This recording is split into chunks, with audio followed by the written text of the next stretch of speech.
everyone. Welcome to Step Forward with Rida Faisal. Today we have one of the directors of Jalal Sons, Hamza Khan. Hamza, thank you so much for being a part of the show. Hamza, you've started working at a very young age and you were carrying on your studies side by side. So I think it might be a very big challenge for you to manage two things together at one time. It is for sure, it is a challenge for me. But आपको पता है आपको time को manage करना पड़ता है उस तरह से कि आपको अपनी priorities first of all set करनी पड़ती हैं कि आपकी प्रायोरिटी क्या है जी। आपको अपनी फ्री टाइम में या तो पढ़ना है, बिजनेस पे जाना है। आपका लेजर टाइम ऑब्वियसली बहुत ज्यादा कॉम्प्रोमाइज होता होगा जैसे जो हमारे एज के बच्चे इस टाइम पे पढ़ाई के साथ साथ जो टाइम पार्टी करने में गुजारते हैं या अपने दोस्तों के साथ गुजारते हैं वो टाइम आप काम करने में गुजार रहे हैं। बिल्कुल ऐसे जी जो आपको होता है। Does it feel bad sometimes और you feel proud of yourself? I feel proud of my self in fact देखें जी you are doing something which other people are not doing. Exactly party तो हर कोई कर लेता है जी। सीखने का मौका जिंदगी में इस उम्र में 19 इयर्स की एज में managing your studies and you work together is something very different. It's rare जी, बिल्कुल ऐसे ही। आजकल की जनरेशन जी वैसे भी कोई इतना आपको होता है they are more towards parties और इस तरह से बहुत कम लोग पढ़ाई कर रहे होते हैं ना वो पढ़ाई कर रहे होते हैं, they are just wasting money of the parents and that's it. तो बट जब आप मैनेज करते हैं अपनी पढ़ाई को और उसको साथ साथ तो डू यू थिंक आप पढ़ाई को उतना टाइम नहीं दे पाते जस्ट बिकॉज़ यू ऐसा ही जी आपको पता है बट पढ़ाई इंपॉर्टेंट है। पढ़ाई इंपॉर्टेंट है एट अ पॉइंट पढ़ाई is important but the thing is कि ऑब्वियसली मुझे बिजनेस को भी देखना होता है, मुझे अपने वालिद साहब की मदद भी करनी होती है तो चैलेंजेस आते हैं बट यू नो आपको टाइम को मैनेज करना पड़ता है। तो डू यू थिंक मतलब आपको भी ज़्यादा क्रिटिसिज्म फेस होता होगा तो किस टाइप का आपको क्रिटिसिज्म फेस होता है अपने दोस्तों से और लोगों से? क्रिटिसिज्म फेस इस तरह से होता है कि जी आप आ जा रहे हो हमें पार्टी नहीं कर रहे यार क्या मम्मी डैडी बच्चा है मतलब ऑब्वियसली वालिद साहब के बिजनेस पे जा रहा है ये कर रहा है। और लोगों को लगता है कि लोगों को यही लगता है कि when you are working for your parents उनको ये लगता है कि आपके लिए बड़ा आसान काम है, आपको हर चीज मिल गई है ऐसा लगता है जिसको you don't have to work hard. Exactly उसको लगता है जी पढ़ने की जरूरत नहीं है। बड़ी हार्ड ब्रेकिंग चीज होती है बिकॉज़ आप इतनी मेहनत कर रहे होते हैं आगे से फिर ऐसा ही नहीं बट पता है आपको जोगा भी होना चाहिए कि आप बिजनेस संभालो आपको you need to if you dumb if you don't know you not street smart you can't run such a big business for sure जी। यू नीड टू भी मतलब आपको स्ट्रीट स्मार्ट होना चाहिए, आपको बिजनेस की एटलीस्ट आपको बेसिस पता होनी चाहिए आपको तभी आप कुछ कर सकते हैं। और फिर लोग ये जी यार बाप का बिजनेस इसको क्या जरूरत है पढ़ने की ये बट इनको ये नहीं पता यार बच्चा इस जगह होगा तो वो आगे संभाल सके। ऐसे ही उसको पढ़ाई की भी जरूरत है और उसका अपना हार्ड वर्क है। ऐसा ही he is managing two things at one time which is hard work है जी, मेहनत जी, determination, hard work, that's it. और अच्छा जब जलाल सन्स के बारे में बताएं how did it start and how did it grow up तो माशाल्लाह से it's everywhere. Jalal Sons was started in 1947 by my दादाबू in गुमती रोड लाहौर में। ये शादरा के करीब आती है। उसके बाद in 1958 ये हुआ मेन मार्केट में शिफ्ट। उसके बाद से फिर 1980s में जाके हुई मेरे दादाबू की डेथ। उसके बाद मेरे तायाबू ने जो जलाल अलिफ खान है उन्होंने वहाँ से फिर उसको टेक ऑफ किया। The entire family exactly like my father Suhel Khan उन्होंने और फिर मतलब तायाबू ने मिलके काफी मेहनत की एंड इन माशाल्लाह इन 2011 we opened our first branch in DHA phase Y block yes और उसके बाद हमारी phase 5 में and then माशाल्लाह तो हर जगह से everywhere माशाल्लाह। तो आपके जो तायाबू की फैमिली है और जो आप हैं तो you all are working together? We all are working together, it's one identity and we all are working together। okay that's great।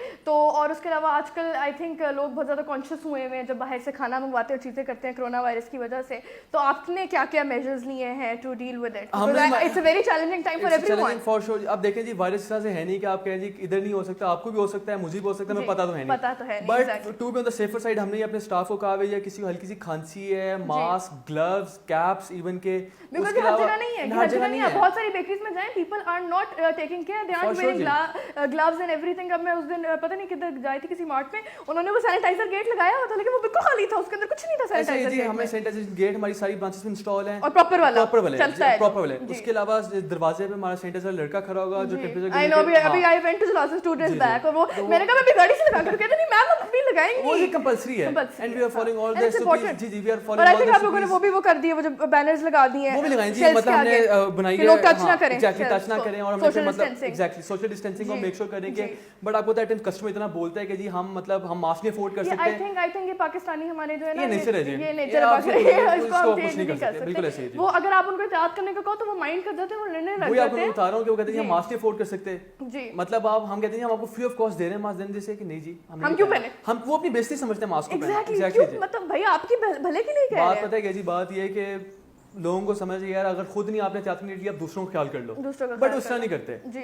वो कहते हैं जी कि मतलब हम क्या मास्क अफोर्ड कर सकते हैं, ये नहीं वो बस अपनी ईगो पे बात ले जाते हैं वो, बिल्कुल ऐसे ही। तो आप अपने इर्द गिर्द दोस्तों, कभी आपको फील होता है कि you are missing out on so many things? देखें जी, बुरा फील होता है कभी? देखें जी, पार्टी करने के लिए सारी जिंदगी बाकी है, ये तो है। जो इस एज में बाप, प्राइम टाइम है, एग्जैक्टली बाप होता है ना जी, वो द बेस्ट टीचर होता है। यस। तो जो इस उम्र में मैं अपने बाप से मेहनत करना सीखूंगा, हार्ड वर्क सीखूंगा, और इस एज में आई थिंक आप ज्यादा डिटर्मिनेशन और पैशन के साथ काम कर सकते हैं। ऐसे ही जब आपकी एज बढ़ती जाती है तो फिर आप वो मोटिवेशन लेवल कम हो जाता है।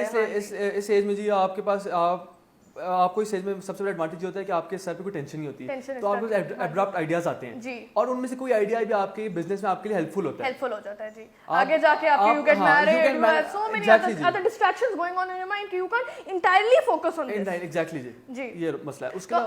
जी जी, तो आप अपने बाकी यूथ को आप क्या मैसेज देना चाहेंगे? आपके ख्याल में working at a young age is important and it's a good idea, it's a good initiative? देखिए जी, अगर तो आप लोगों का फैमिली बिजनेस है तो आई थिंक कि आपको पढ़ाई के साथ साथ इसको साथ लेके चलना चाहिए। But it's not an easy thing to do. अगर आपके पास डेवलप्ड बिजनेस है, दैट डज नॉट मीन कि आपको हर चीज प्लेट में मिल रही है। आप नहीं कर सकते। मैं आपको बताता हूं जी, सबसे पहले आपको आपके बिजनेस की एबीसी पता होनी चाहिए, अलिफ बे पे पता होनी चाहिए, और मेहनत। अब देखिए, you just recovered from corona virus and now you started going back to office. Exactly, it's my second day और मेरा कल नेगेटिव आया है, एंड मैं मतलब कल से मैं अपने बिजनेस वापस आ। ये मेहनत है हमजा, मेहनत है जी, उसके अलावा डिटर्मिनेशन है, शौक होना चाहिए। अच्छा, आपको शौक है इस चीज का? मुझे बहुत शौक है। आपको मतलब ये नहीं था कि मैंने डॉक्टर बनना है या मैंने बैंकर बनना है? ये करना था फ्रॉम डे वन, मतलब जब से मैं जो मतलब हुआ, मतलब 6-7 मैं अपने अब्बू से पूछता, दो पेंसिलें हैं, इसको बेचते किस तरह हैं, इसमें आप किस तरह आती है, आपको किस तरह पता चलेगा कि दो पेंसिलें आई हैं, ये माइनस किस तरह। हाँ एग्जैक्टली जी, आपको होता है असल में मेरी it runs in the family. वो यही बात है, आप कह लेंगे बिजनेस आपके खून में, आप कहते हैं ना, वो होता है इस तरह से जी। चलें, that's and we are gonna be the third generation. अगर जलाल सन्स की फिर मतलब I be the third generation, आपके बच्चे भी आएंगे, चलता जाएगा एग्जैक्टली। इंशाल्लाह। It's amazing that you are working and I think all the youth should take motivation from these people and step out of their comfort zones, because there are so many things out there, there are so many opportunities if you look for them. So लेकिन जी आपको अपने comfort zone से बाहर निकलना पड़ता है। Comfort zone से बाहर मुझे सुबह अब्बू एफर्ट करनी है, एफर्ट किए बगैर आपको, चाहे आपके अब्बा का बिजनेस हो, चाहे कोई आपको प्लेट में सामने चीज रखे, देखिए जी बात ये होती है कि छुट्टियों में लोग उठते हैं 12-12 1-1 बजे, आपको सुबह 9, मुझे सुबह 9 नहीं बल्कि मुझे सुबह 7 बजे उठ के अपना स्टोर खोलना पड़ता है। It's a part of your training. और वो कितना मजा होता है कि you are earning money at such an early age. Exactly जी, कितना मजा आता है ना। It's nobody around you is doing it जी, कहां से आ रहा है, किधर खर्च कर रहे हो। Exactly, it's your own money, you doing it आपकी अपनी मेहनत से। जो इस चीज में आपको रिस्पांसिबिलिटी आपके पेरेंट्स देते हैं ना, उस रिस्पांसिबिलिटी को जब उन पे आप फील भी बड़ा करते हैं कि यार रिस्पांसिबिलिटी मिली, अब करना है मैंने अच्छी तरीके से काम। Then with the help of मतलब आप डिटरमिनेशन से आप कर सकते हो उसको जी। वही ना, चले, thank you so much Hamza for being a part of a show. It was lovely talking to you, और आई थिंक हर किसी को इस सब से सीखना चाहिए, and you should definitely get out of your comfort zone and do something in life, do something productive in life to have a better future. Thank you.